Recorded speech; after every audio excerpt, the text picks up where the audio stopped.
안녕하세요. 한울가족 여러분. 함께 말씀을 통해 한울 생명과를 맛보는 행복한 시간이 되었습니다. 이번 주는 제2과 불만족과 반역이라는 제목으로 공부하겠습니다. 먼저 기억절을 함께 읽어볼까요? 고린도전서 10장 11절 말씀입니다. 시작! 그들에게 일어난 이런 일은 본보기가 되고 또한 말세를 만난 우리를 깨우치기 위하여 기록되었느니라. 이번 주 교과를 통해 함께 배울 단어는 반역입니다. 반역은 첫째, 새로운 것을 취하려고 기존의 것을 거스름. 두 번째, 현재의 통치자나 통치 세력으로부터 통치권을 빼앗으려고 꾀함. 세 번째, 자신의 국가나 민족 또는 정의를 배반함입니다. 그렇다면 이 시간에는 반역의 한자 풀이를 통해 구속사적인 의미를 살펴보겠습니다. 반역은 돌이킬 반자와 거스를 역자가 합쳐진 단어입니다. 돌이킬 반자는 기슬 엄자와 오른손 우자가 합쳐졌는데요. 먼저 돌이킬 반자와 비슷한 버두자를 보겠습니다. 그래서 버두자에서 위하고 옆으로 튀어나간 것들이 잘려진 것이 돌이킬 반자인데요. 그래서 돌이킬 반이라는 것은 버두자에서 친구의 손을 자른 모양으로 보여집니다. 그래서 돌이킬 반자는 기스럼이라 그랬는데 이것은 큰 높은 바위를 나타내는 거고요. 그래서 사람이 험준한 절벽 아래서 손을 써서 반복적으로 바위를 잡고 위로 타고 올라가는 모양이라고 표현합니다. 지금도 기어오르다는 표현은 버릇없이 윗사람에게 대드는 것을 의미하고요. 성경 요한복음에는 사람이 친구를 위하여 자기 목숨을 버리면 이에서 더 큰 사랑이 없나니 너희가 나의 명하는 대로 행하면 곧 나의 친구라 하였습니다. 예수님이 우리의 친구라고 이렇게 말씀하신 것입니다. 거스를 역자는 쉬엄쉬엄 갈 착자와 거스를 역자 두 개가 합쳐졌는데요. 이것도 돌이킬 반자와 비슷하게 가운데 앙자를 뒤집은 모습이 거스를 역자입니다. 그리고 거스를 역자에 보면 풀초자 같은 것이 보이는데 이것은 키에 곡식을 올려놓은 모양으로도 생각할 수 있겠습니다. 그래서 거스를 역자는 반대쪽에 사람이 내가 가는 방향과 반대로 오고 있는 모양입니다. 그리고 뒤집으러 가자라는 말로 나라를 뒤엎는 것을 말하기도 합니다. 또 다른 말로는 키에 곡식을 올려놓을 때는 불순물과 섞여서 하나가 되어 있지만 키를 까불면서 불순물이 곡식과 분리되어 날아가는 순간 알곡과 쭉정이가 구분됩니다. 그래서 누가복음에는 알곡은 모아 곡간에 들이고 쭉정이는 불에 태운다는 그런 기록이 있는 것을 알게 됩니다. 그런 심오한 뜻이 있었군요. 정말 감사합니다. 지난 수세기 동안 많은 사람들은 지진이 있기 전 개를 비롯한 다른 가축들이 보이는 불안정한 행동들에 관해 보고하였습니다. 과학자들은 동물들이 지진파 중에서도 심한 흔들림을 동반하는 S파에 앞서 먼저 다가오는 P파를 감지해낼 수 있다고 이야기합니다.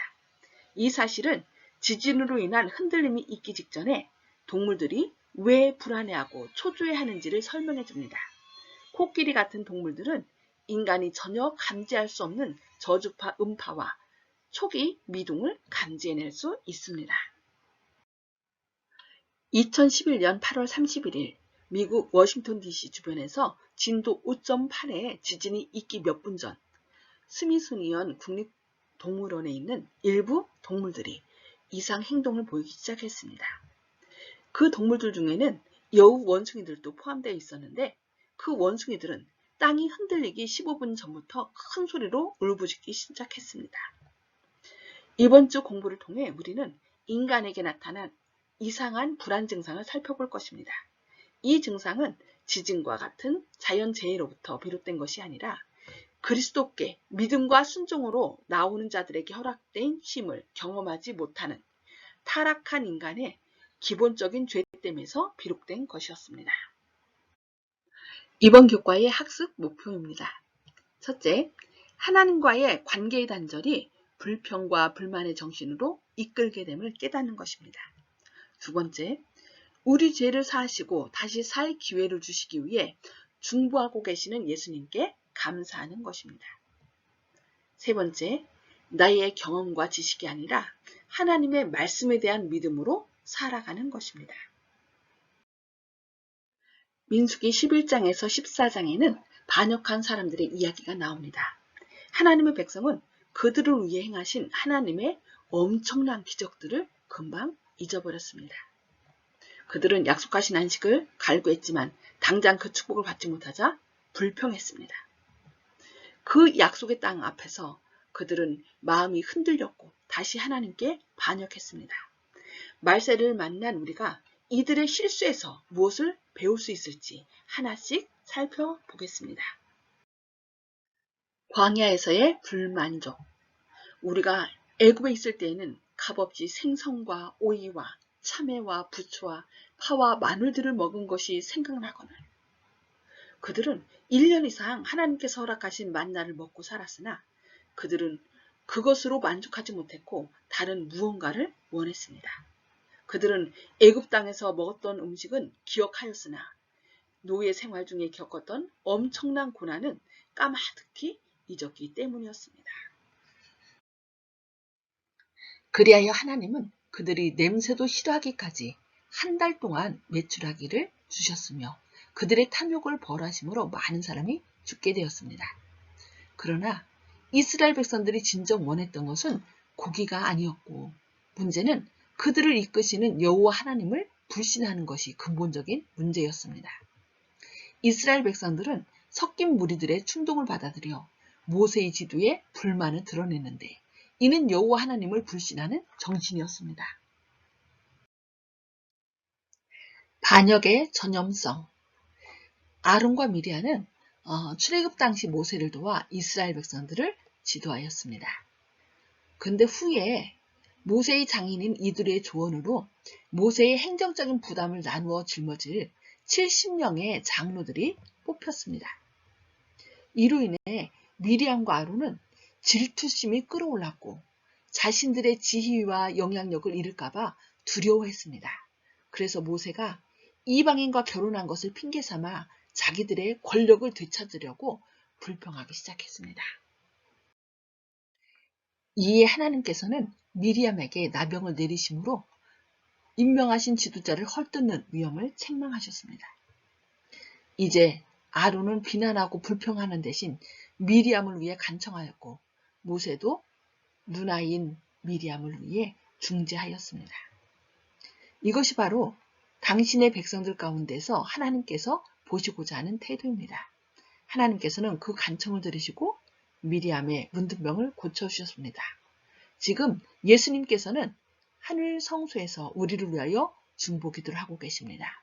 우리도 이와 같이 다른 사람들을 위하여 중보기도를 하는 저와 여러분 되시기를 바랍니다.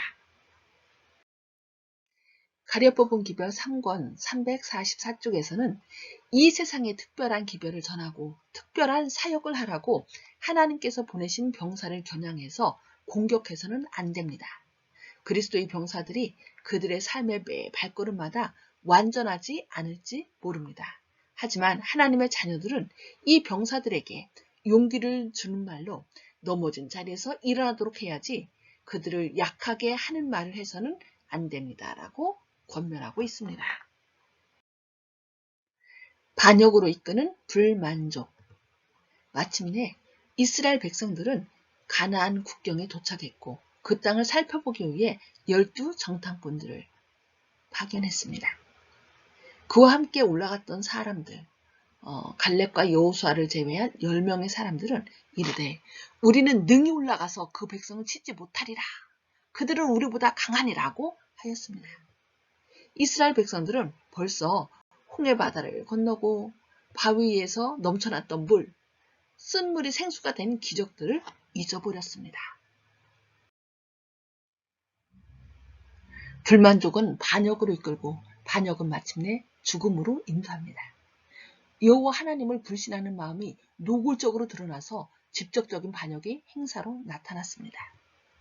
여호와 하나님의 능력을 믿고 정복할 수 있다고 주장하는 갈렙과 여호수아를 돌로 치려고 했습니다. 이스라엘 백성들은 그의 말을 듣지 않았고 하나님의 능력도 믿지 않았습니다.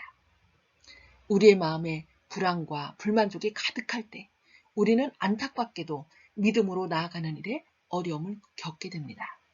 이 반역적인 이스라엘 백성들은 그들이 말한 것을 스스로 경험하면서 광야에서 망하였습니다.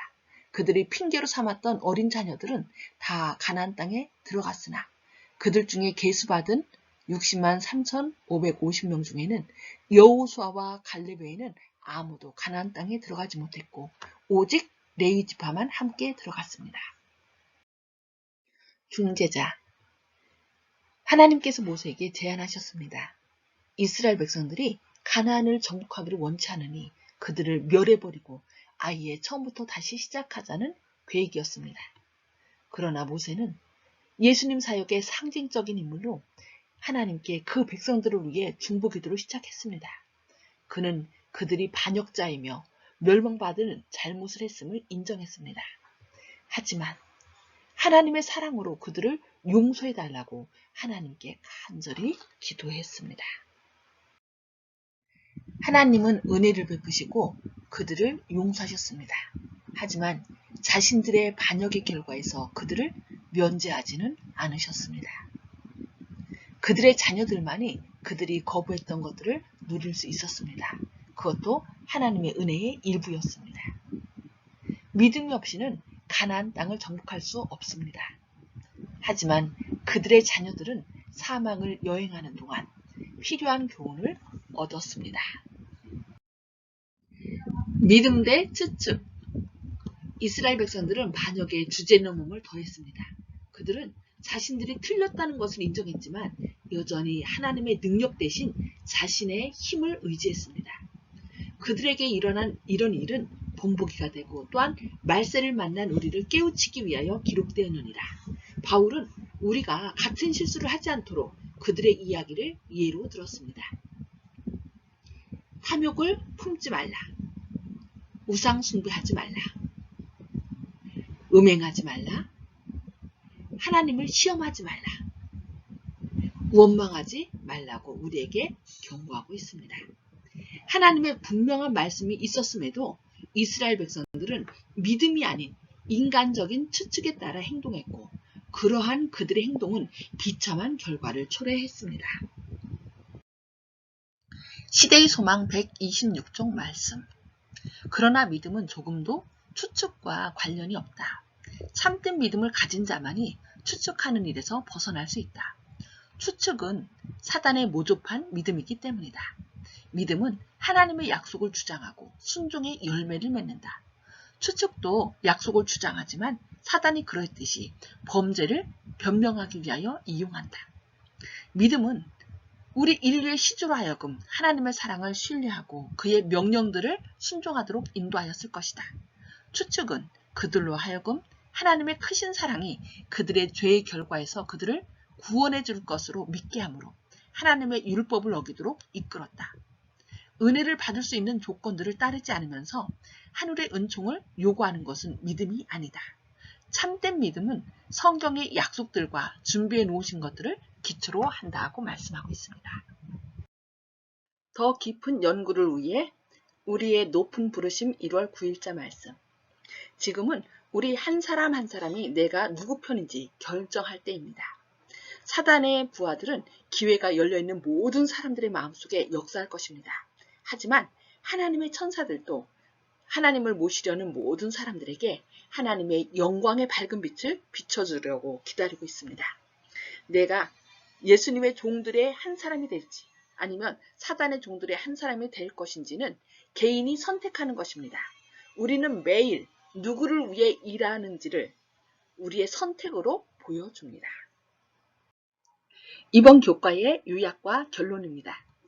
출애굽한 이스라엘 백성들은 반복되는 불평과 불만으로 하나님을 향한 불신을 드러내 보였고 그로 인해 대부분 약속의 땅에 들어갈 수 없었습니다. 하나님을 향한 불신은 결국 불행한 결말을 초래하게 되어 있습니다. 우리는 이들의 경험을 통해 믿음으로 순종할 때 참된 쉼을 경험할 수 있음을 배우는 한울가족 되시기를 바라며 교과 공부를 마치겠습니다. 감사합니다.